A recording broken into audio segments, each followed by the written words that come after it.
دوسری جنگ عظیم کے دوران اسٹریٹجک بمباریوں نے اس تنازع کو ایک مکمل جنگ میں بدل دیا، جہاں نہ صرف فوجی اہداف کو نشانہ بنایا گیا بلکہ اہم انفراسٹرکچر اور پوری شہروں کو بھی۔ جنگ کے آغاز سے ہی جرمن لوفٹ وافے نے اپنی جارحانہ کارروائیوں کی حمایت کے لیے اس حکمت عملی کو استعمال کیا، جیسا کہ 1939 میں پولینڈ پر حملے اور 1940 اور 1941 میں برطانیہ پر بلٹس کے دوران ہوا۔ تاہم جیسے جیسے جنگ آگے بڑھی، اتحادیوں نے جرمنی پر ایک بے مثال فضائی مہم کے ساتھ جواب دیا۔ 1943 سے شروع ہو کر اتحادیوں کی بمباری مزید شدید ہوتی گئی، جس کا ہدف نہ صرف کارخانے اور ریلوے تھے بلکہ شہری آبادی بھی، تاکہ دشمن کا حوصلہ توڑا جا سکے۔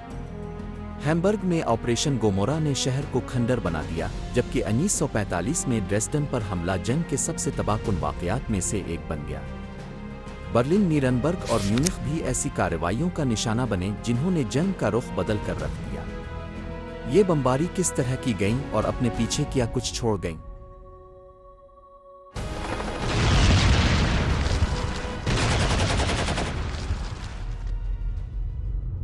ہیمبرگ میں جہنم، آپریشن گومورا۔ یہ حملہ 24 سے 25 جولائی 1943 کی رات کو شروع ہوا، جب 791 برطانوی طیاروں نے ہیمبرگ پر حملہ کیا۔ سان نکولس چرچ، جو شہر کے قلب میں واقع تھا، کو مرکزی ہدف کے طور پر منتخب کیا گیا۔ تاہم بڑی تعداد میں دھماکہ خیز مواد دور دراز علاقوں میں گرا، جس سے تباہی کا دائرہ خاصی حد تک بڑھ گیا۔ آگ نے نہ صرف شہر کے مرکز بلکہ ہوہلوفٹ، ایمس بیوک اور الٹونا جیسے محلوں میں بھی تیزی سے پھیلاؤ اختیار کیا۔ شمال مغرب کے کچھ بیرونی علاقے بھی اس کی لپیٹ میں آ گئے۔ فضائی دفاع کے ذمہ دار حکام نے اندازہ لگایا کہ تقریباً 20,000 افراد ہلاک ہوئے۔ 25 جولائی کی دوپہر کو 40 امریکی بمبار طیاروں نے بندرگاہی تنصیبات پر حملہ کیا، جس کے نتیجے میں کئی کشتیاں غرق ہو گئیں۔ قریبی علاقوں میں معدنی تیل صاف کرنے والی فیکٹریاں بھی متاثر ہوئیں۔ اگلے دن دوپہر کے وقت 71 USAF کے طیاروں نے دوبارہ بندرگاہ پر حملہ کیا، اس بار نیوہوف کے بجلی گھر کو نشانہ بنایا گیا۔ ان دو روزانہ حملوں میں تقریباً 150 شہریوں کی ہلاکت کی اطلاع دی گئی۔ آپریشن گومورا کا چوتھا حملہ 26 اور 27 جولائی کی درمیانی رات کو ہوا۔ یہ ایک ہراساں کرنے والا حملہ تھا جس میں 6 برطانوی موسکیٹو طیارے شامل ہوئے، اگرچہ مادی نقصان کم رہا۔ RAF کا دوسرا بڑا رات کا حملہ 27 جولائی 1943 کو کیا گیا، جب 739 طیاروں نے شہر کے مشرقی علاقوں پر تباہ کن بمباری کی۔ دھماکوں سے پیدا ہونے والی آگ غیر معمولی موسمی حالات کے ساتھ مل کر ایک آتشی طوفان میں بدل گئی۔ سطح زمین پر تیز طوفانی ہواؤں نے آگ کو مزید بھڑکایا۔ روتھنبورگ، سورٹ، ہیمربروک اور بورگ فیلڈ مکمل طور پر تباہ ہو گئے۔ آگ نے ہم آئلبیک، ہوہنفیلڈے، بارمبیک اور وانڈس بیک میں بھی تباہی مچائی۔ اس حملے میں تقریباً 30,000 شہری جاں بحق ہوئے۔ تیسرا بڑا حملہ 29 سے 30 جولائی 1943 کی رات کو ہوا۔ کل 726 برطانوی بمباروں نے بارمبیک، اوہلن ہورسٹ اور ونٹرہوت پر حملہ کیا۔ اگرچہ ان حملوں سے آگ لگی، لیکن 27 جولائی کی مانند کوئی آتشی طوفان پیدا نہیں ہوا۔ حالانکہ بارمبیک کی آبادی اور عمارات کی کثافت ہیمربروک جیسی تھی، حالات مختلف رہے۔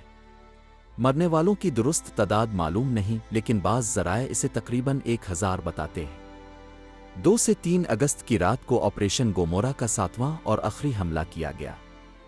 اس حملے کے لیے RAF نے 740 طیارے روانہ کیے۔ ہیمبرگ کو ایک برقی طوفان کے دوران نشانہ بنایا گیا، جس نے حملوں کی درستگی کو متاثر کیا۔ اس کے نتیجے میں نقصان بکھرا ہوا اور کم ہدف شدہ رہا۔ کئی جگہوں پر آگ لگی جن میں شہر کا اوپیرا ہاؤس بھی شامل تھا، لیکن کوئی بھی پچھلے حملوں جیسی شدت سے نہ پھیلا۔ ان بمباریوں میں دھماکہ خیز مواد اور آتش گیر آلات دونوں کا استعمال کیا گیا۔ ابتدائی دھماکوں نے عمارات کی چھتیں اور اوپری حصے تباہ کر دیے، جس سے دوسری لہر میں گرنے والا فاسفورس براہ راست گھروں اور زینوں میں داخل ہو سکا۔ یہ ڈھانچے، جو عموماً لکڑی سے بنے ہوتے تھے، آگ کو تیزی سے نچلی منزلوں تک پھیلا دیتے تھے، جس سے پوری عمارتیں مکمل طور پر جل کر راکھ ہو جاتی، یہاں تک کہ بنیادیں بھی خاکستر ہو جاتی۔ ہر فضائی حملہ شہر کے کسی مخصوص علاقے پر مرکوز ہوتا تھا۔ बसरी हवाला के तौर पर बरतानवी पायलट सेनेट नक्कोलाई चर्च के टावर को इस्तेमाल करते थे, जिसकी बुलंदी 147.3 मीटर तक पहुंचती थी। आज कल इस चर्च के बाकियात एक यादगार के तौर पर कायम हैं, जो ऑपरेशन गोमोरा की तबाही की याद दिलाती है। आम शहरियों को तहफ़्फ़ुज़ फराहम करने के लिए तैयार करदा ज़ेरे ज़मीन पनागाहें जंग के आखिरी मरहले में बतदरीज कम महफूज साबित हो रही थीं। जैसे जैसे जंग आगे बढ़ी, इस्तेमाल किए जाने वाले धमाका खेज़ मवाद का हजम और ताकत बढ़ती गई, जिसकी वजह से हिफाजती ढांचों के लिए उनके असरात बर्दाश्त करना मुश्किल होता गया। मज़ीद ये कि आग की बड़ी मिकदार ने बैंकरों के अंदर शदीद ऑक्सीजन की कमी पैदा कर दी, जिसके बाइस उनके अंदर फंसे कई अफराद दम घुटने से जाँ बहक हो गए। ऑपरेशन गोमोरा के मुतासरीन की दुरुस्त तादाद अब भी गैर यकीनी है। 30 नवंबर 1943 तक 31,647 लाशें बरामद की गईं, जिनमें से 15,802 की शनाख्त मुमकिन हो सकी। फ़िज़ाई दिफ़ा के ज़िम्मेदार आला अफसरान ने इस वक्त अंदाज़ा लगाया कि मरने वालों की कल तादाद 35,000 के करीब थी। हालिया तहक़ीक़ात इस तादाद को 34,000 हलाकतों और तकरीबन 1,50,000 ज़ख्मियों के आसपास बताती है। ये पनागाहें आम आबादी की हिफाजत के लिए नाकाफ़ी साबित हुईं। इस वजह से इन इलाकों से बाशिंदों की इनखला का फ़ैसला किया गया, जहाँ ये अमल अब भी मुमकिन था, जैसे कि बारमबैग का इलाका। वो तमाम अफराद जो जंगी सामान की तैयारी में शरीक न थे, उन्हें शहर छोड़ने पर मजबूर किया गया। बेशतर बच्चों को ख़तरे से दूर रखने के लिए कुंडरलैंड फ़िरिशिकिंग प्रोग्राम के तहत देही इलाकों में मुंतकिल कर दिया गया। हमलों के बाद तकरीबन 9 लाख हैम्बर्ग के रिहायशियों को नकल मकानी करना पड़ी और उन्हें मुख्तलिफ मकामात पर दोबारा आबाद किया गया, जैसे बावीरिया, मौजूदा पोलैंड और मशरक़ी जर्मनी के इलाके। ड्रेसडन शोलों में बिहार 1944 से ड्रेसडन में फ़िज़ाई हमलों के इंतबात की तादाद में इजाफ़ा होने लगा। पहला हमला 24 अगस्त को हुआ, जब बमबार तैयारों ने फर्टलब्रुकट में वाक़े रेआनाउसा की एक रिफाइनरी और डर्सडनिकोशिट्स में वाक़े सनत पर बम बरसाए। इन धमाकों में से एक ने डर्सडनिकोशिट्स के महल्ले को मुतासिर किया। अखबार साइटुंग की रिपोर्ट के मुताबिक इस हमले में 241 अफराद हलाक हुए। 7 अक्टूबर 1944 को अमरीकी तैयारों के एक दस्ते ने, जिसमें 30 तैयारे शामिल थे, तकरीबन इसी टन धमाका खेज़ मवाद फ्रीड्रिशस्टैट के रेलवे स्टेशन और लेहमन असलहा फैक्ट्री पर गिराया। उनका असल हदफ, जो आज के दौर में मोस्ट चेक रिपब्लिक है, में वाक़े कोयला माए बनाने की तनसीब थी, मगर इसे निशाना न बना सकने के बाइस हमला मोड़ दिया गया। कुछ बम सीफोरशट्ट में गिरे, जो अल्टिस्टट के मगरिब में वाक़े है, और इस हमले में 312 अफराद हलाक हुए। एक नया हमला 16 जनवरी 1945 को हुआ। इस मौके पर 133 अमरीकी बमबारों ने दिन भर में फ्रीड्रिशस्टैट के रेलवे स्टेशन पर 279.8 टन धमाका खेज़ मवाद और 41.6 टन आतिशगीर बम बरसाए। इन धमाकों से डर्सडनलुटबा और लोटीविट्स के इलाके भी मुतासिर हुए। इस कार्रवाई के नतीजे में 334 बाशिंदे हलाक हुए। फ़िज़ाई हमलों ने शहर की फ़िज़ाई दिफ़ा को बुरी तरह कमज़ोर कर दिया। डर्सडनिकोशिट्स के अड्डे पर सिर्फ 30 ऑपरेशनल तैयारे बच्चे थे, जिनमें दिन और रात के लड़ाका तैयारे शामिल थे, और ईंधन की रसद भी बहुत कम थी। इसके बावजूद इसी महीने फ़िज़ाई दिफ़ाई बैटरियों को मशरक़ी महाज़ पर भेज दिया गया।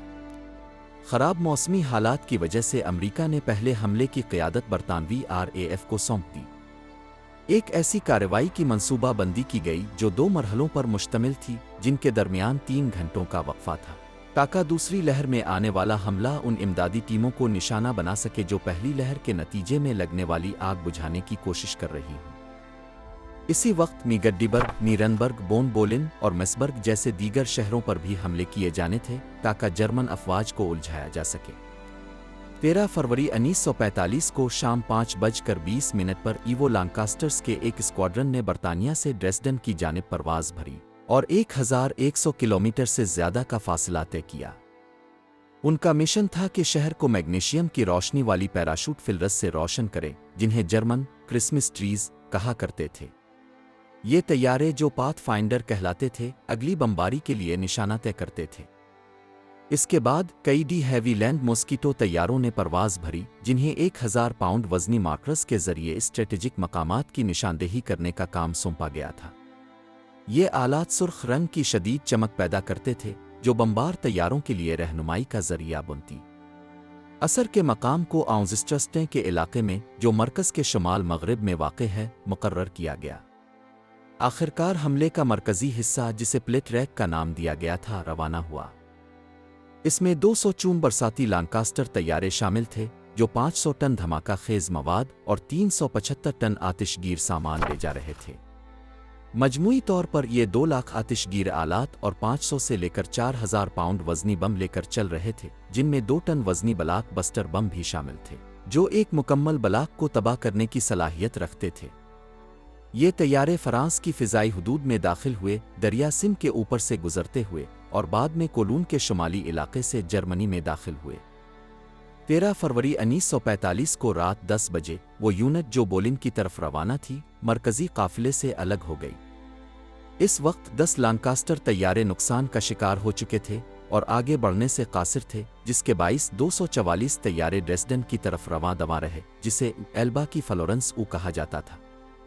13 फरवरी 1945 को मंगल के दिन कार्निवाल के मौके पर रात 9:51 पर ड्रेसडन में एक बार फिर फ़िज़ाई हमले का इंतबा सुनाई दिया, जो कि जंग के आगाज़ से अब तक का 175वां अलर्ट था। रात साफ थी, आसमान पर बादलों का कोई निशान न था।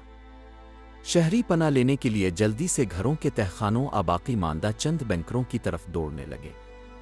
रात 10:03 पर बरतानवी पाथ फाइंडर बमबार तैयारों ने मरकज़ी शहरी इलाके को अपने फिलरस से रोशन किया। 2 मिनट बाद 9 मॉस्कीटो तैयारों ने स्टेडियम के ऊपर सुर्ख निशान लगाकर अहदाफ की निशानदेही की। रात 10:14 पर शहर पर पहली बमबारी हुई। सिर्फ 8 मिनट में लांकास्टर तैयारों ने अपने हथियार इस निशान ज़दा मकाम के जुनूब मगरिब में गिरा दिए, जो 45 डिग्री के पंखे नुमा दायरे में फैला हुआ था। एल्बा के खम से लेकर ऑस्टरोगीहेज के सनती इलाके और मरकज़ी रेलवे स्टेशन तक, जो तकरीबन 2 किलोमीटर और निस्फ जुनूब में वाक़ था। ताकतवर ब्लाक बस्टर बमों ने छतें गिरा दें, दरवाजे और खिड़कियां तोड़ डालें, जिससे आतिशगीर बमों से लगने वाली आग तेज़ी से फैलने लगी। 20 मिनट से भी कम वक्त में तारीखी शहर का 3/4 हिस्सा जल रहा था। ये रात का हमला किसी मखसूस मकाम को निशाना बनाने के लिए नहीं था, बल्कि मरकज़ी शहरी इलाके को मुकम्मल तौर पर कालीन की मानिंद बमबारी से तबाह करने के लिए किया गया था। रात 1:05 पर सायरन दोबारा बजने लगे। बिजली न होने की वजह से दस्ती अलार्म इस्तेमाल किए गए। रात 1:06 पर बरतानवी स्क्वाड्रंस 1, 3, 6 और 8 के 529 बमबार तैयारों की दूसरी लहर ने हमला दोबारा शुरू किया। तकरीबन 100 किलोमीटर दूर से शोले नजर आ रहे थे और फिजा से ये रोशनी 800 किलोमीटर की दूरी से भी देखी जा सकती थी। धुआं 4600 मीटर की बुलंदी तक जा पहुंचा।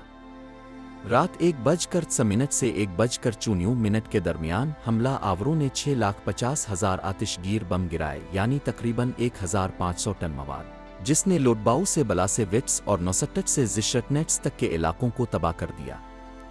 पहली लहर से पैदा होने वाली देव हैकल आग ने दूसरी लहर के लिए रहनुमाई का काम दिया, जिसकी बमबारी ने एल्बा के करीब खेतों और ग्रूसुसर गार्टन को निशाना बनाया, जहां बड़ी तादाद में लोग पनाह लिए हुए थे।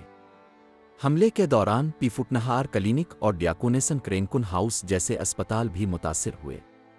दूसरी बमबारी ने आग बुझाने की हर कोशिश को नामुमकिन बना दिया। चंद मिनटों में शोले एक तबाहकुन आतिशी तूफान में बदल गए, जिसने सड़कों और पूरी इमारतों को नीस्त व नाबूद कर दिया। शदीद गर्मी ने शीशे और धात को पिघला दिया। भड़कती हुई आग से पैदा होने वाली हवाओं ने अपने रास्ते में आने वाली हर चीज़ को, जिनमें इंसान और अशिया भी शामिल थीं, अपने साथ खींच लिया, जो आ तो जल कर खाक हो गईं, आ थर्मल शॉक आ ऑक्सीजन की कमी का शिकार हुईं। 1944 में होने वाली पहली बमबारी के बाद फ़िज़ाई दिफ़ाई तंजीम ने तहखानों और पनागाहों को आपस में जोड़ दिया था, जिससे कुछ अफराद कम मुतासरा इलाकों की तरफ फरार होने में कामयाब हो गए। ऐनी शाहिदीन ने बयान किया कि किस तरह कुछ लोग इस ज़ेरे ज़मीन भूल भिलियाँ नुमा रास्तों से गुजर कर एल्बा के किनारे तक पहुँचने में कामयाब हुए। ताहम बहुत से दूसरे अफराद उन जगहों में फंस कर दम घुटने से हलाक हो गए, जहाँ आग से पैदा होने वाली जहरीली गैसें भर चुकी थीं।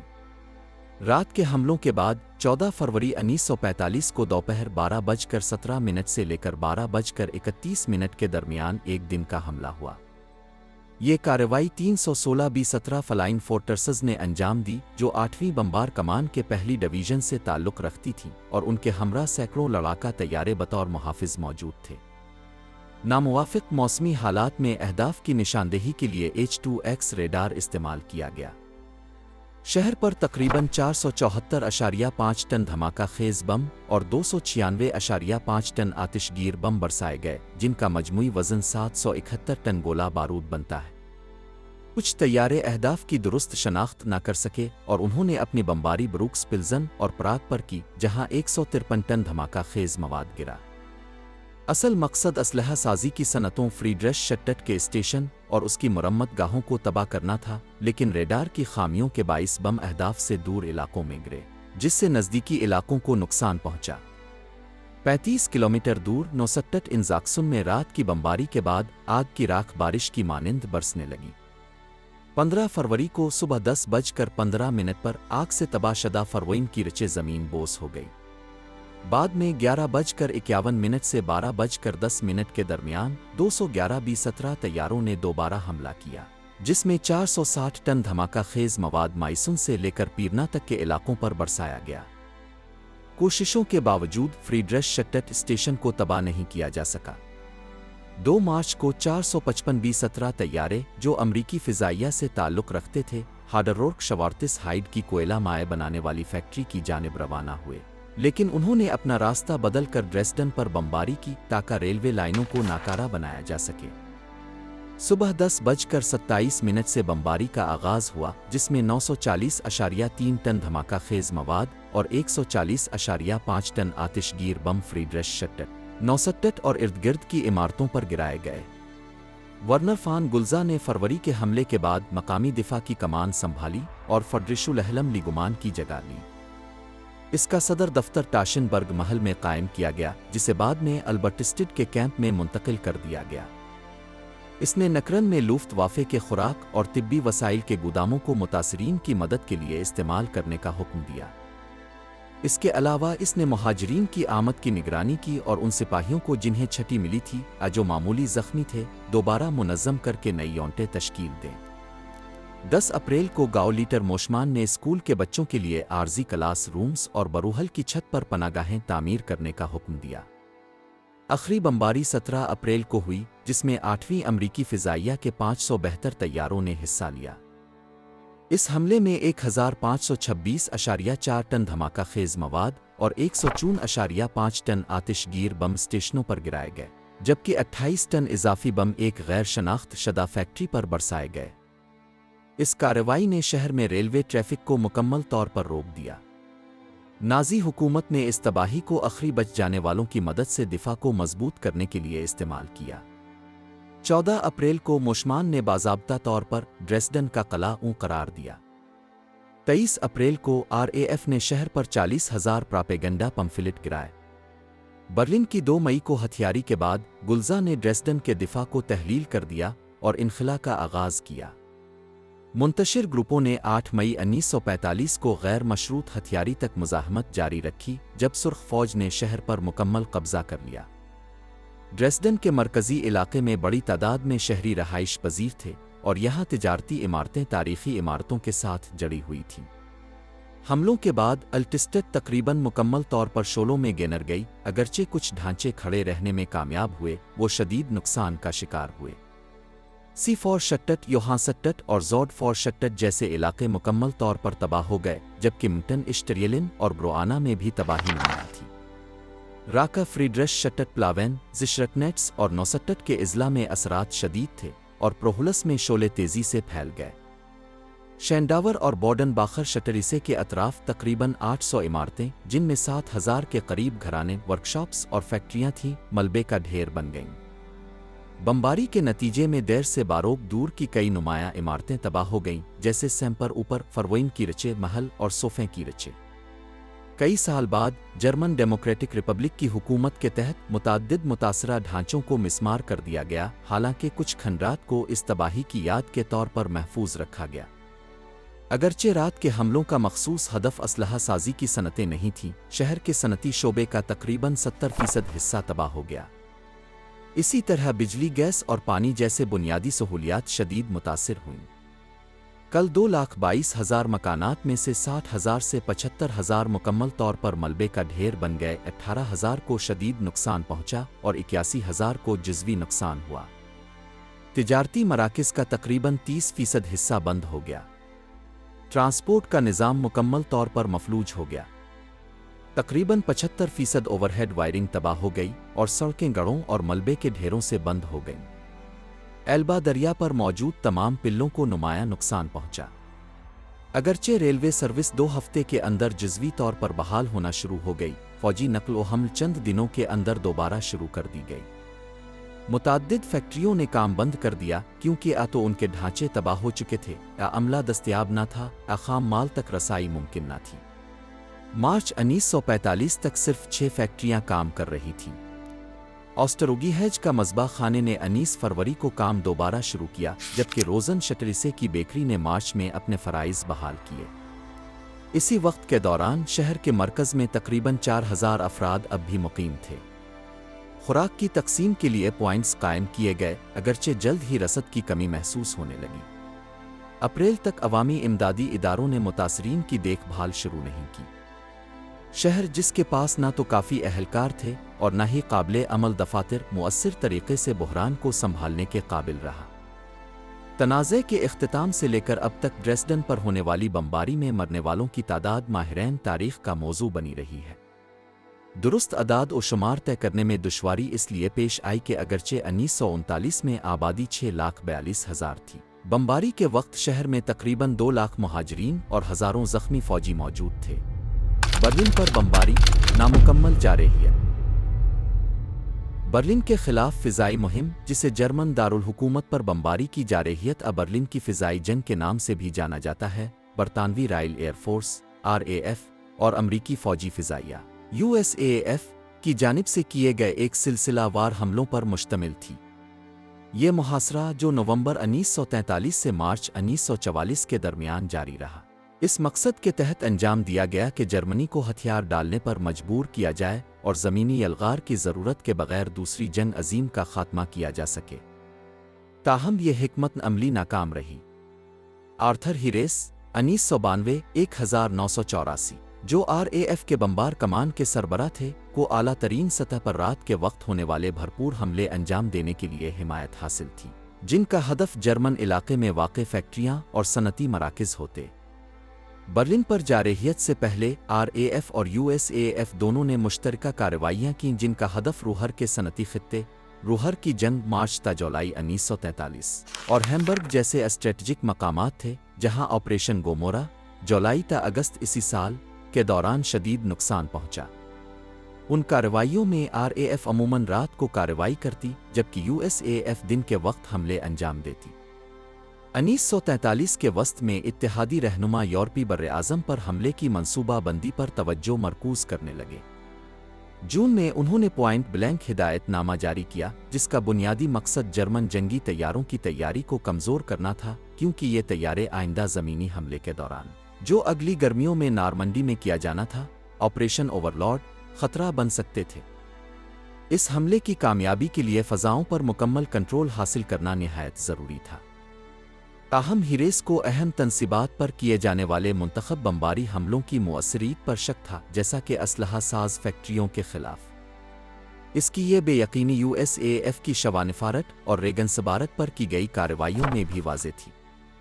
अगस्त 1943 में USAF ने शवानिफारत में अपने पहले हमले में स्ट्रेटजिक बैरन फैक्ट्रियों को तबाह करने में कामयाबी हासिल न की और हवाई जहाज़ों का बड़ा नुकसान हुआ।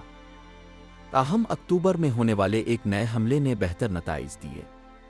बर्लिन में जंगी सनतें मौजूद थीं, जो हीरेस को ज़्यादा वसी पैमाने पर बमबारी की हिकमत अमली इख्तियार करने की तरफ ले गईं, बजाय इसके कि मखसूस मकामात को निशाना बनाया जाए। इसके अलावा ये शहर नकलो हमल में अहम किरदार अदा करता था और जर्मन ताकत की अलामत समझा जाता था। बरतानवी कमांडर का मानना था कि बर्लिन पर बड़े पैमाने पर मुसलसल फ़िज़ाई हमलों का सिलसिला जर्मनी को हथियार डालने पर मजबूर कर सकता है और इस तरह महंगी और तवील ज़मीनी मुहिम की ज़रूरत ख़त्म हो सकती है। ताहम इस मंसूबे में कई मुश्किलात थीं। برلن ان دیگر شہروں کے مقابلے میں جن پر پہلے حملے کیے جا چکے تھے رقبے کے لحاظ سے کہیں زیادہ وسیع تھا، جس کا مطلب یہ تھا کہ نمایاں نقصان پہنچانے کے لیے مسلسل بمباری ضروری تھی۔ اس سے آگاہ ہو کر ہیریس نے 6000 بمبار طیاروں پر مشتمل ایک بیڑے کا مطالبہ کیا، لیکن یہ تعداد کبھی دستیاب نہ ہو سکی۔ اپنے عروج پر RAF اور USAF مل کر بمباری کرنے والے تقریباً 3000 طیاروں پر مشتمل تھیں۔ اس کے علاوہ برلن کی فضائی دفاعی قوت بہت مضبوط تھی اور شہر کی حفاظت کے لیے 100 سے زیادہ اینٹی ایئر کرافٹ بیٹریاں تعینات تھیں۔ مورخ ایم ہیسٹنگز برلن کو یورپ کا سب سے وسیع اور سب سے بہتر دفاع والا شہری و صنعتی مرکز قرار دیتے ہیں۔ آر نیلینڈز کے مطابق جرمن دارالحکومت حملہ آوروں کے لیے بہت بڑے چیلنجز پیش کرتا تھا۔ دشمن کے علاقے کے گہرائی میں واقع ہونا، مشرقی سرحد کے قریب ہونا اور اس کا خاصا بڑا رقبہ، یہ تمام عوامل نیویگیشن اور مخصوص اہداف کی شناخت کو دشوار بناتے تھے۔ 1943 میں سب سے بڑی رکاوٹوں میں سے ایک اتحادی جنگی طیاروں کی ناکافی خود مختاری تھی، جو بمبار طیاروں کو جرمنی کے اندرونی گہرائی تک لے جانے کے لیے درکار تھی۔ ایک اور اہم عنصر یہ تھا کہ پہلے کی مہمات جیسے 1942 میں کولون پر 1000 طیاروں کے حملے کے باوجود آبادی کے حوصلے کو توڑنے میں ناکام رہی تھیں، حالانکہ ہلاکتیں زیادہ تھیں اور تباہی وسیع پیمانے پر ہوئی تھی۔ یہ بات اس وقت بھی دیکھی گئی تھی جب جرمنوں نے تنازع کے آغاز پر برطانوی شہروں اور لندن پر حملے کیے تھے۔ حتیٰ کہ اگر جرمن عوام کا حوصلہ پست ہو بھی جاتا تو کلو ریاستی نظام کے سخت کنٹرول کے تحت ان کے لیے سیاسی فیصلوں پر اثر ڈالنا تقریباً ناممکن تھا۔ ان چیلنجوں کے باوجود جوائنٹ چیفز آف اسٹاف نے ہیریس کی حکمت عملی کی منظوری دی اور برلن پر بمبار طیارے بھیجنے کی اجازت دی۔ USAF جو جرمن تیل کی تنصیبات جیسے اہداف کو ترجیح دیتی تھی، صرف جارحیت کے آخری مرحلے میں ان حملوں میں شامل ہوئی۔ نجتا RAF نے زیادہ تر حملے تنہا انجام دیے، اس یقین کے ساتھ کہ ان کی فضائی جارحیت شہ، جسے دی گریٹ بی کا لقب دیا گیا تھا، کو گھٹنے ٹیکنے پر مجبور کر دے گی۔ RAF کا سب سے طاقتور طیارہ لانکاسٹر تھا، جو ایک 4 انجن والا بمبار تھا اور 6350 کلوگرام تک دھماکہ خیز مواد لے جانے کی صلاحیت رکھتا تھا۔ دیگر ماڈلز جیسے ہیلی فیکس اور اسٹرلنگ بھی استعمال کیے گئے۔ دشمن کے لڑاکا طیاروں کو الجھانے کے لیے ہیوی لینڈ موسکیٹو بمبار استعمال کیے گئے، جو 1814 کلوگرام تک بم لے کر مشغول کن کارروائیاں انجام دیتے تھے۔ USAF کی طرف سے B-17 فلائنگ فورٹریس استعمال کی گئی، جو 2722 کلوگرام دھماکہ خیز مواد لے سکتی تھی، اور B-24 لبریٹر طیارہ بھی استعمال ہوا۔ برلن پر ابتدائی حملے اگست کے آخر اور ستمبر کے آغاز 1943 کے درمیان ہوئے۔ ان حملوں میں کل 1647 بمبار طیارے شریک ہوئے، لیکن 126 طیارے دشمن کے لڑاکا طیاروں جیسے میسر شمپ Bf-109 اینٹی ایئر کرافٹ توپوں کے ہاتھوں مار گرائے گئے۔ دارالحکومت تک پہنچنے والا راستہ بھی ایک مشکل مرحلہ تھا اور غیر متوقع رکاوٹوں نے نقصانات کو بڑھا دیا۔ 7.7% کی شرح نقصان کے ساتھ یہ فیصلہ کیا گیا کہ جارحیت کو جاری رکھنا ممکن نہیں، اور کارروائیاں اس وقت تک معطل کر دی گئیں جب تک راتیں لمبی نہ ہو جائیں، کیونکہ تاریکی سست رفتار بمبار طیاروں کے لیے بہتر تحفظ فراہم کرتی تھی۔ 18 نومبر کو حملے دوبارہ شروع کیے گئے۔ اس موقع پر دیگر مقامات پر توجہ بٹانے کی ایک چال ترتیب دی گئی، جس کے نتیجے میں بھیجے گئے 444 طیاروں میں سے صرف 9 کو مار گرایا گیا۔ نومبر تک مزید 3 اضافی کارروائیاں انجام دی گئیں۔ دسمبر میں مہم 4 مزید حملوں کے ساتھ جاری رہی، جبکہ ہیریس برلن کو زیر کرنے کے اپنے منصوبے پر قائم رہا۔ ان کارروائیوں کے دوران طیاروں کی شرح نقصان تقریباً 5% رہی، لیکن مسلسل بادلوں نے بمباری کی درستگی کو مشکل بنا دیا۔ اکثر اوقات فضائی نگرانی کرنے والے طیارے تباہی کے دائرے کی درست تصدیق نہیں کر پاتے تھے۔ موسمی حالات کئی بار ہدف تک پہنچنے سے پہلے ہی رکاوٹ بن جایا کرتے تھے۔ 17 دسمبر کی صبح 25 لانکاسٹر بمبار طیارے اڑان بھرنے کے فوراً بعد گہرے دھند کے باعث تباہ ہو گئے۔ ایک ہی فضا میں بڑی تعداد میں طیاروں کا جمع ہونا بھی خطرناک ہوتا تھا، جیسا کہ بمبار طیارے کا توپچی جان کوکرین یاد کرتا ہے۔ میری اسکواڈرن کی برلن پر پہلی کارروائی کے دوران جو لمحہ سب سے زیادہ ہولناک تھا، وہ اس وقت آیا جب ہم نے بم گرائے اور تمام فارمیشنز کو فضا میں ایک دوسرے کو عبور کرنا پڑا۔ اس سے ایک خطرناک اوورلیپ پیدا ہوئی۔ اس موقع پر ہمارے اوپر سے پرواز کرنے والے ایک اسکواڈرن نے براہ راست ہم پر اپنا سامان گرا دیا۔ ہمارے ایک طیارے کو براہ راست نشانہ لگا، اور وہ لمحہ میری یادداشت میں ایک خوفناک واقعے کے طور پر ہمیشہ کے لیے نقش ہو گیا جسے میں کبھی نہیں بھول پاؤں گا۔ حملے جنوری 1944 میں بھی جاری رہے، جن میں 5 نئے حملے شامل تھے، مگر ہیریس پر دباؤ بڑھتا جا رہا تھا کہ بمبار طیاروں کو جرمن ہوابازی کی پیداوار سے متعلق مخصوص تنصیبات کی جانب موڑا جائے۔ خراب موسم بدستور ایک مسئلہ بنا رہا، جس کے باعث کارروائیاں 14 دنوں تک رکی رہیں، جبکہ نقصانات کی شرح 7% تک جا پہنچی۔ 15 فروری کو جارحیت اور بھی زیادہ مہنگی ثابت ہوئی۔ 891 بمبار طیاروں میں سے 42 واپس نہ لوٹے۔ 24 مارچ کو نقصانات اس سے بھی زیادہ تھے، بیڑے کا 9% یعنی 72 طیارے مار گرائے گئے۔ یہ نقصان کی سطح ناقابل برداشت تھی۔ RAF تقریباً 900 فعال بمبار طیاروں کے ساتھ کام کر رہی تھی، اور اگر نقصانات 6% سے تجاوز کر جاتے تو یہ امکان کہ ایک عملہ اپنی 30 مشنوں کی تکمیل بغیر مار گرائے کیے کر سکے، عملی طور پر ختم ہو جاتا۔ اس کے علاوہ نہ صرف طیاروں کو بلکہ تربیت یافتہ عملے کو بھی تبدیل کرنا دشوار ہوتا جا رہا تھا۔ جرمنی باوجود شدید نقصان کے ہتھیار ڈالنے کے کوئی آثار نہ دکھا رہا تھا۔ مارچ میں برطانیہ میں موجود 8ویں امریکی فضائیہ نے برلن پر بمباری کو تیز کیا، جس سے شہریوں کی تکالیف میں اضافہ ہوا۔ تاہم اتحادیوں کی حکمت عملی وہ نتائج نہ دے سکی جن کی توقع کی جا رہی تھی۔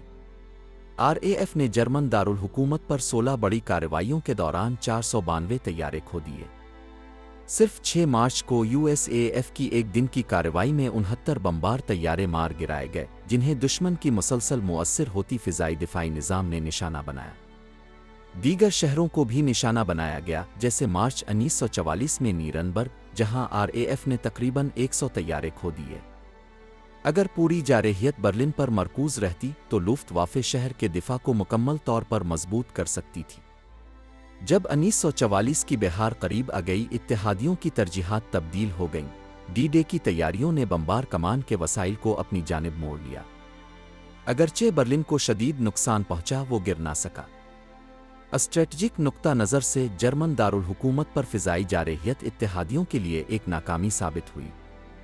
اگرچہ برلن پر کی جانے والی فضائی مہم جرمنی کو ہتھیار ڈالنے پر مجبور نہ کر سکی، اس کے اثرات تباہ کن تھے۔ بمباری میں دھماکہ خیز مواد اور آتش گیر آلات کا امتزاج استعمال کیا گیا۔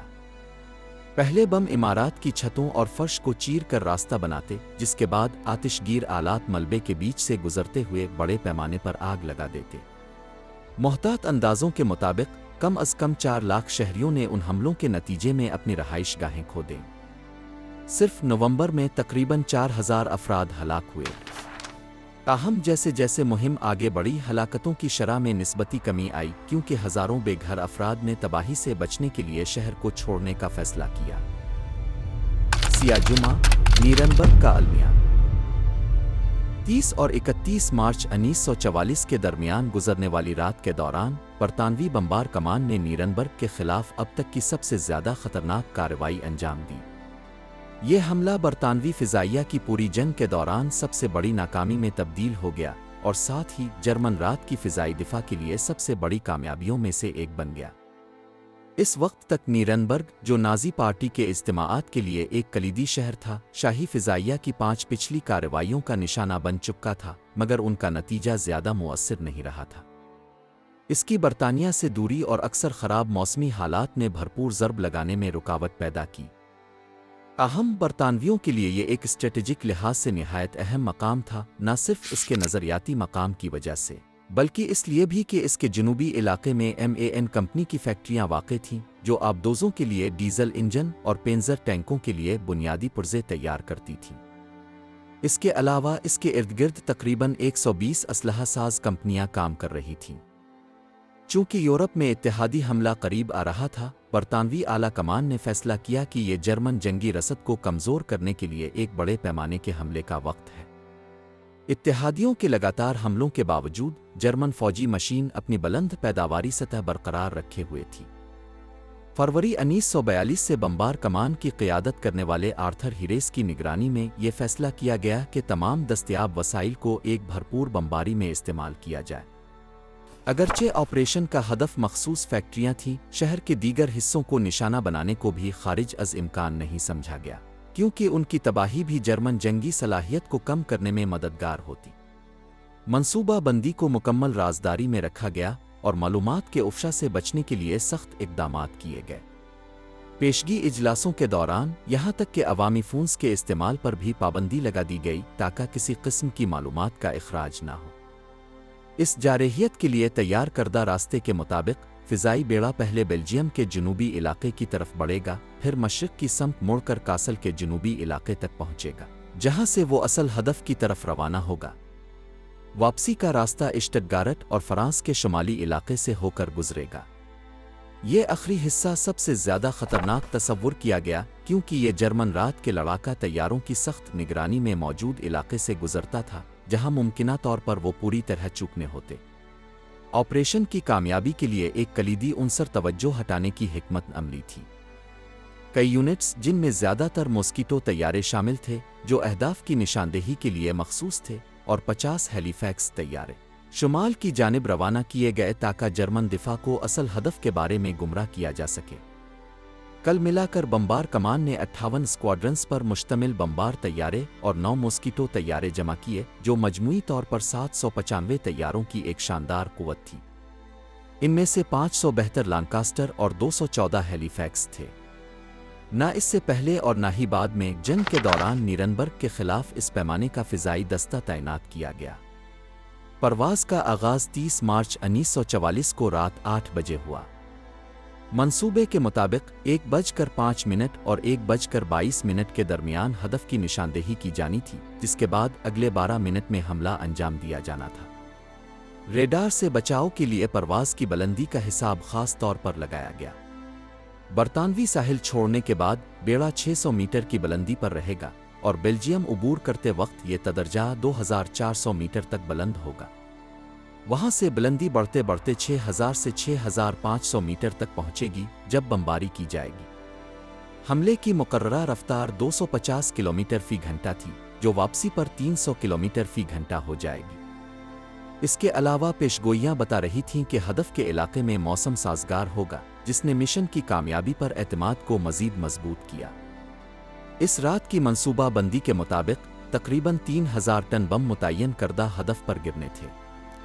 اس مجموعے میں سے 1176 ٹن آتش گیر مواد پر مشتمل تھا، جبکہ 900 ٹن انتہائی تباہ کن دھماکہ خیز مواد پر مشتمل تھے۔ مگر مسائل فوراً ہی شروع ہو گئے۔ موسکیٹو طیارے، جنہیں ابتدائی جائزے کی ذمہ داری سونپی گئی تھی، یہ شناخت نہ کر سکے کہ بیلجیم میں موسمی حالات خراب تھے۔ پرواز کی تشکیل کھلے آسمان اور چاندنی رات میں ہونی تھی، مگر متوقع بادلوں کی تہ موجود نہ تھی۔ اس کے باوجود بمبار طیارے دشمن کے فضائی حدود میں مسلسل رفتار سے آگے بڑھتے رہے۔ دوسری جانب لفٹ وافے کے کنٹرولرز دھوکہ نہ کھائے۔ جب لش کے قریب پہلا بمبار طیارہ اینٹی ایئرکرافٹ فائر سے نشانہ بنا، تو جرمنوں نے یہ نتیجہ نکالا کہ اتنی مربوط پرواز صرف مشرق کی طرف جا سکتی ہے۔ انہوں نے تیزی سے تمام رات کے لڑاکا اسکواڈرنز کو الرٹ پر لگا دیا۔ برطانوی پائلٹوں کو جلد ہی اپنے مخالفین کی مؤثریت کا احساس ہو گیا۔ جرمن سرحد اور دریائے رائن کے درمیان 72 کلومیٹر کے راستے میں RAF نے 10 لانکاسٹر 2 ہیلی فیکس طیارے کھو دیے اور مزید 2 کو شدید نقصان پہنچا۔ مشن ابھی آغاز ہی میں تھا۔ صورتحال ایک غیر متوقع مظہر سے اور بھی مایوس کن ہو گئی۔ عام طور پر کنڈینسیشن کی دھاریاں 7600 میٹر سے اوپر بنتی ہیں، مگر اس بار وہ 5700 سے 6000 میٹر کے درمیان، یعنی برطانوی بمباروں کی پرواز کی بلندی پر ہی بننا شروع ہو گئیں۔ چاندنی انہیں روشن کر رہی تھی، جس سے وہ آسان اہداف بن گئے۔ ادھر اتحادیوں کو علم نہیں تھا کہ لفٹ وافے نے اپنے لڑاکا طیاروں کو ایک انقلابی نظام سے لیس کر دیا تھا۔ 20 ملی میٹر کے 2 توپیں، جو ہوائی جہاز کے ڈھانچے میں اسی ڈگری کے زاویے پر نصب تھیں۔ اس سے پائلٹوں کو نیچے سے حملہ کرنے کی اجازت ملتی تھی، بغیر اس کے کہ بمبار طیارے کے توپچی انہیں دیکھ پاتے۔ وہ اندرونی انجنوں پر فائر کرتے جہاں ایندھن کے ذخیرے ہوتے تھے۔ یہ نیا طریقہ تباہ کن ثابت ہوا۔ صرف ایک مشن میں لفٹ وافے کے 2 عملوں نے صرف 56 گولیاں چلا کر 4 بمبار طیارے تباہ کر دیے۔ जर्मन एस मार्टिन बीकर, जिसके जंग के इख्तिताम पर 58 तैयारे मार गिराने का रिकॉर्ड था, इस रात सिर्फ 30 मिनट में रोहर के इलाके पर 6 तैयारे गिरा चुका था। जब परवाज ने जनूबी रुख पर मुड़ने का मकाम उबूर किया, तब तक 41 लांकास्टर और 18 हेलीफैक्स तैयारे सिर्फ 1 घंटे में गुम हो चुके थे। RAF ने इस कदर कम वक्त में कभी इतना ज्यादा नुकसान नहीं उठाया था। हदफ तक पहुंचने में अभी 20 मिनट बाकी थे कि कई बमबार पायलटों ने एक मोहलिक गलती की। उन्होंने कब्ल अज वक्त और मुतय्यन बुलंदी से कम परवाज करते हुए मुड़ना शुरू कर दिया। जर्मन लड़ाका तैयारों ने इस उलझन का फायदा उठाया और मजीद 10 तैयारे मार गिराए। मंजिल से 45 किलोमीटर के फासले पर सूरत-ए-हाल मजीद खराब हो गई। बादलों की एक घनी तह जो 600 से 3500 मीटर के दरमियान फैली थी ने हद निगाह को मुश्किल बना दिया। कुछ निशानदेही करने वाले अमले भटक गए और गलत आबादी पर हमला कर बैठे। इस मरहले के दौरान 39 बमबार तैयारे करीब पहुंचने और हमले के दौरान तबाह हो गए। बमबारी के आगाज पर हमला आवर कुव्वत पहले ही 79 तैयारे दुश्मन के लड़ाका तैयारों के हाथों खो चुकी थी और कल 82 तैयारे तबाह हुए थे अगर एंटी एयरक्राफ्ट बेटियों को शामिल किया जाए। तमाम गिरे हुए अमलों में से सिर्फ एक ही बच पाया। नुकसानात के बावजूद 512 तैयारे बम गिराने में कामयाब हुए, मगर मुअस्सिर नताइज के बगैर। वापसी पर बरतानवियों को मुखालिफ हवाओं का सामना करना पड़ा, जिससे तैयारों की रफ्तार कम हो गई और जर्मन लड़ाका तैयारों से बचना भी मुश्किल हो गया। ताहम लुफ्तवाफे की तबाहकारी जारी रही। जर्मनी की हुदूद छोड़ने से पहले 3 तैयारे मार गिराए गए, जबकि मजीद 7 चैनल के करीब गिरे। इनमें बीकर का आखिरी शिकार भी शामिल था, जिसने बमबारों का ताक़ुब इस वक्त तक जारी रखा जब तक इसका ईंधन तकरीबन ख़त्म न हो गया। जब बेड़ा बरतानवी साहिल पर पहुंचा, 2 और तैयारे एंटी एयरक्राफ्ट फायर की जद में आ गए। ऑपरेशन के इख्तिताम पर RAF के लिए नतीजा तबाहकुन था। 109 तैयारे खो गए, जिनमें 96 लड़ाई में तबाह हुए और 10 ऐसे थे जो गिर कर नाकाबिले मुरम्मत हो गए। इंसानी नुकसान निहायत दिल दहला देने वाला था। 545 अमला हलाक हुआ और 160 कैदी बनाए गए। इस मिशन का एक दिल दहला देने वाला पहलू ये था कि सिर्फ एक दिन में शाही फिजाइया ने इतने अमले खो दिए जितने पूरी जंग बरतानिया के दौरान नहीं खोए थे।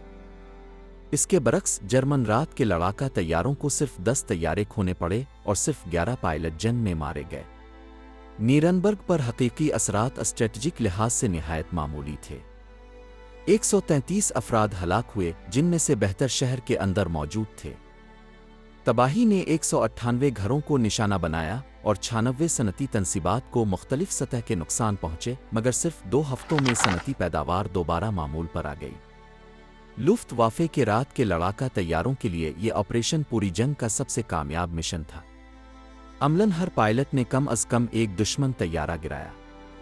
मार्टिन रूस, जिसने जंग का इख्तिताम 52 कामयाबियों के साथ किया, इस मिशन में 3 का इजाफा किया। रुडवुल्फ फिरांक, जो 1 माह से भी कम अरसे बाद मारा गया, 45 फतूहात में से 3 इस रात हासिल की। एक और एस जेम्स एच इस्पते, जो अप्रैल 1945 में 34 तैयारे मार गिराने के रिकॉर्ड के साथ हलाक हुआ, इस मिशन में 3 बमबार तैयारे गिराए। एक और पायलट, जिसने जंग के इख्तिताम तक 25 दुश्मन तैयारे तबाह किए, इस रात सिर्फ 26 मिनट में 4 गिराए, जिनमें से 2 नीरनबर्ग के वस्ती इलाके में थे।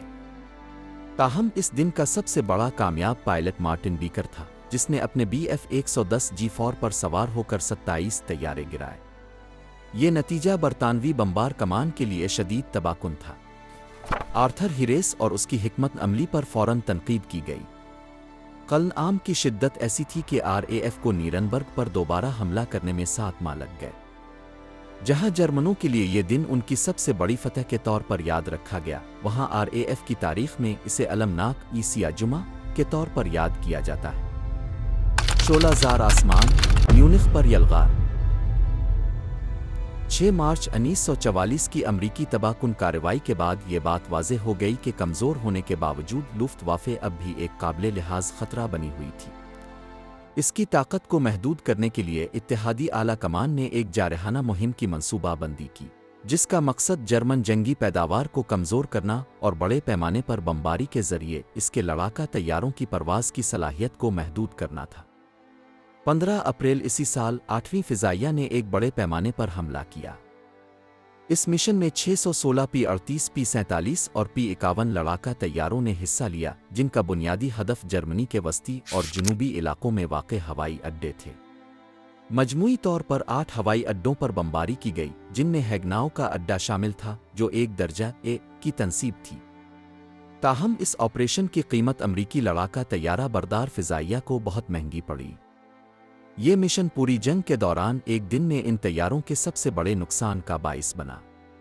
मजमूई तौर पर 33 लड़ाका तैयारे मार गिराए गए, जिनमें 15 P-51 शामिल थे। जवाबी कार्रवाई में उन्होंने ज़मीन पर 25 दुश्मन तैयारे तबाह किए, जिनमें से 5 हैवी बमबार ही 177 थे। नुकसानात और पहुंचाए गए नुकसान का तनासुब अमरीकियों के लिए वाज़े तौर पर नुकसानदेह था। इन नताइज के बाद 2 दिन तक किसी बड़ी कार्रवाई का आगाज़ न किया गया।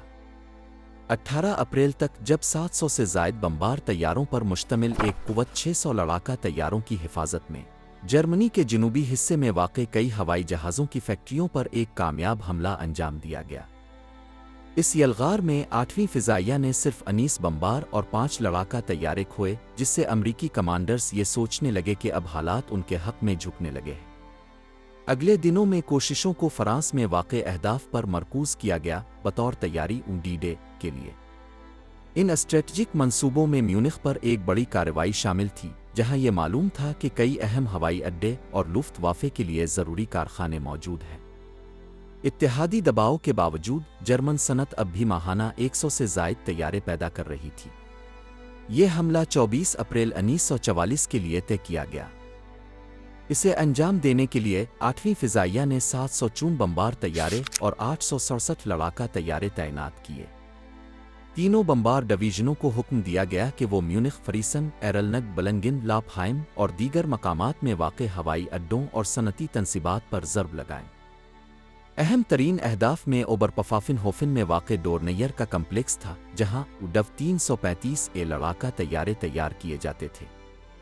इसके अलावा लिखफीलित पर भी एक कार्रवाई की मंसूबा बंदी की गई, जहां जदीद ME-262 तैयारे तैनात थे और साथ ही जेट इंजन बनाने वाले एक कलीदी प्लांट भी मौजूद था। एक बड़ा मसला लड़ाका तैयारों की स्क्वाड कवरेज थी।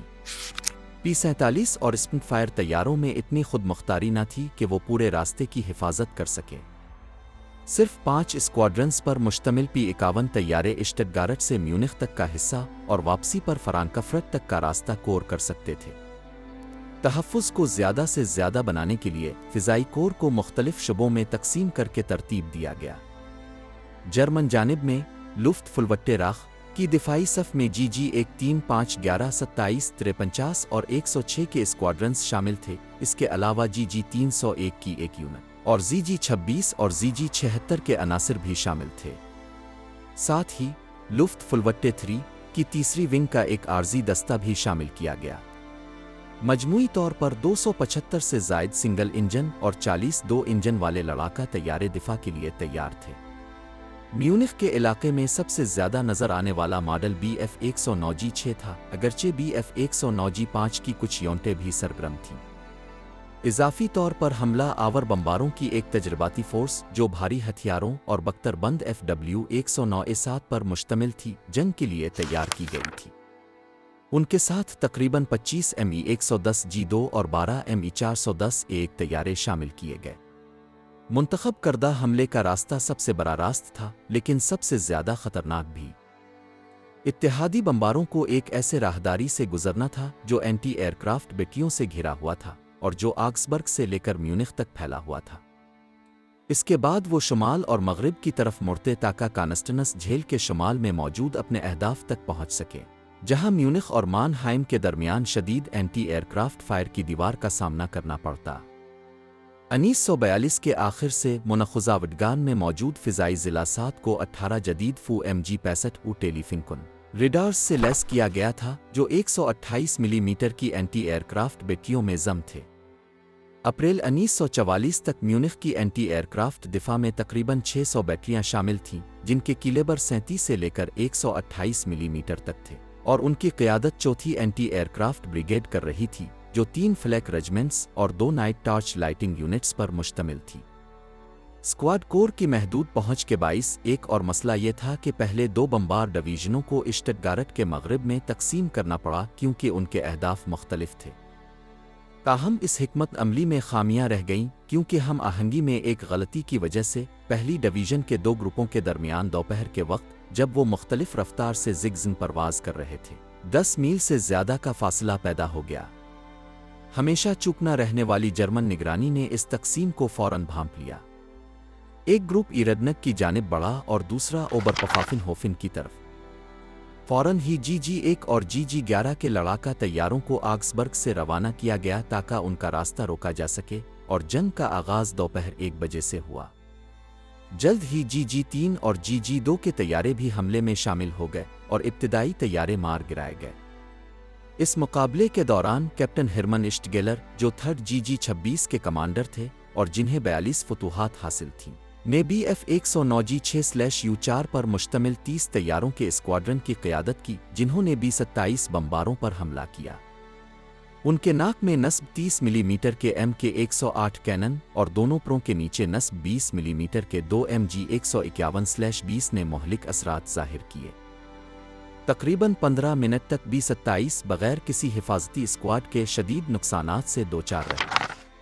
داخا کی طرف جاتے ہوئے 8 بمبار طیارے مار گرائے گئے جبکہ مزید 20 کو شدید نقصان پہنچا اور کم از کم 4 طیارے سوئٹزرلینڈ کی طرف ایمرجنسی لینڈنگ کے لیے جانے پر مجبور ہو گئے۔ اشٹگیلر نے اس حملے میں ایک بمبار مار گرایا جو اس دن کی ان کی 4 فتوحات میں سے پہلی تھی۔ اسی دوران بمبار طیاروں کی ایک اور لہر جنوب مشرق اور مشرقی میونخ کی طرف روانہ ہو چکی تھی تاکہ اس خطے کی صنعتوں پر حملہ کر سکے۔ تقریباً 50 BF-109 اور FW-109 لڑاکا طیارے شمال مشرق سے پہنچے اور 4 طیاروں پر مشتمل فارمیشنز میں منظم ہو گئے۔ انہوں نے اسٹریٹجک حملے کیے، B-17 کی قطاروں کو چیرتے ہوئے بار بار فرنٹل حملے کیے۔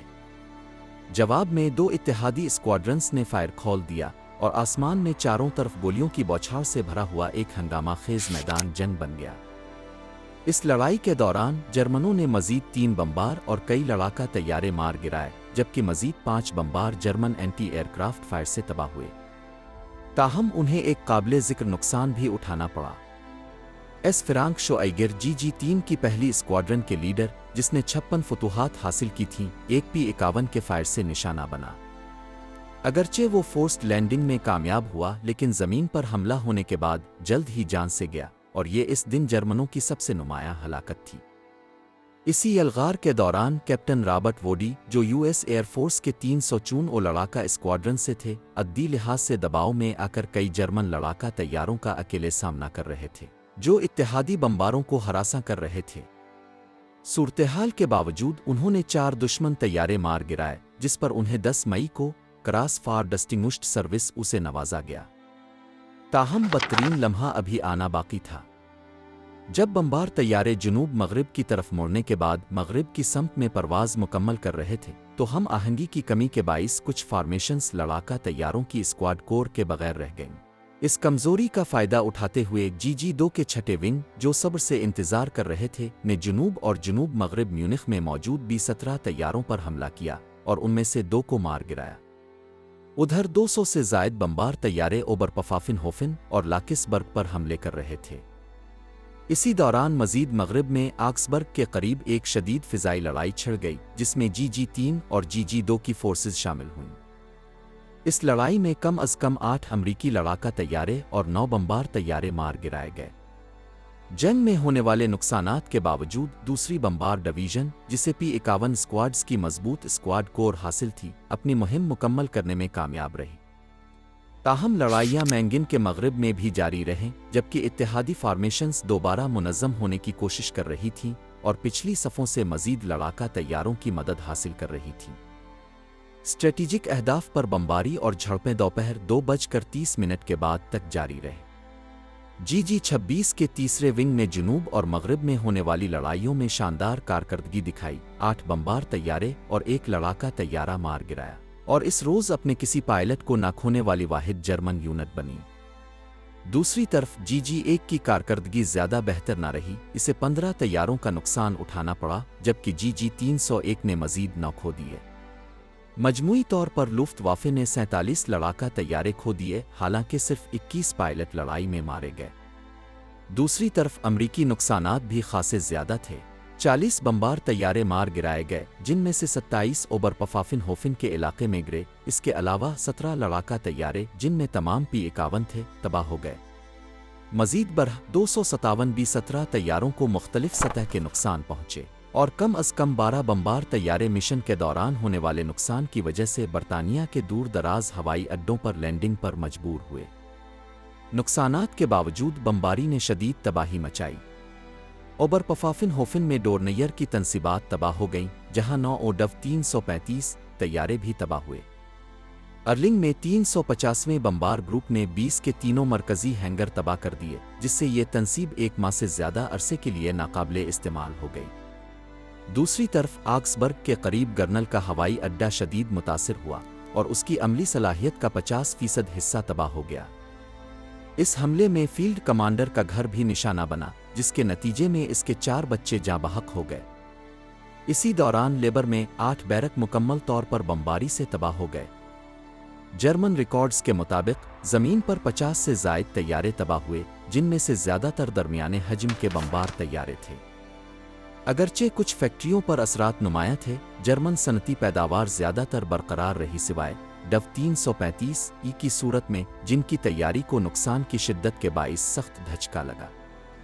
اتحادیوں کی جانب سے نازی جرمنی پر کی جانے والی اسٹریٹجک بمباریوں کا مقصد اس کی صنعتی صلاحیت کو کمزور کرنا اور آبادی کے حوصلے کو متاثر کرنا تھا۔ 1943 میں ہیمبرگ میں آپریشن گومورا سے لے کر 1945 میں ڈریسڈن کی تباہی تک جرمنی کے بڑے شہروں کو بڑے پیمانے پر فضائی حملوں کا نشانہ بنایا گیا۔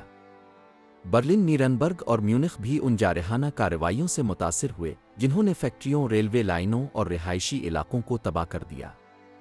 تباہی کے باوجود جرمن جنگی مشین آخری مہینوں تک کام کرتی رہی۔ اینٹی ایئر کرافٹ دفاعی نظام نے مزاحمت کی کوشش کی، لیکن اتحادی فضائی برتری نے حملوں کو روکنا ناممکن بنا دیا۔ لاکھوں افراد بے گھر ہوئے اور سینکڑوں ہزاروں بمباری اس کے اثرات جیسے پناگاہوں اور رسد کی قلت کے باعث ہلاک ہو گئے۔